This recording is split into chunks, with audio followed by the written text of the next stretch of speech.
We are looking at how to pronounce these name and more confusing names from medical terms for medicine. It's named after a French physician, so there are different pronunciations.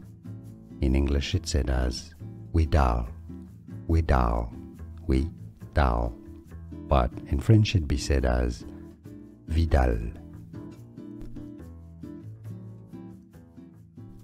We are looking at how to pronounce these name and more confusing names from medical terms for medicine.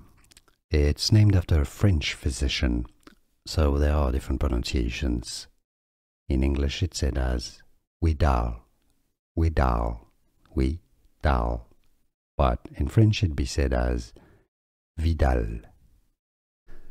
Here are more videos on how to pronounce more confusing words and names too many mispronounced. Like this video if you found it useful. I appreciate your support. I'll see you soon and thanks for watching.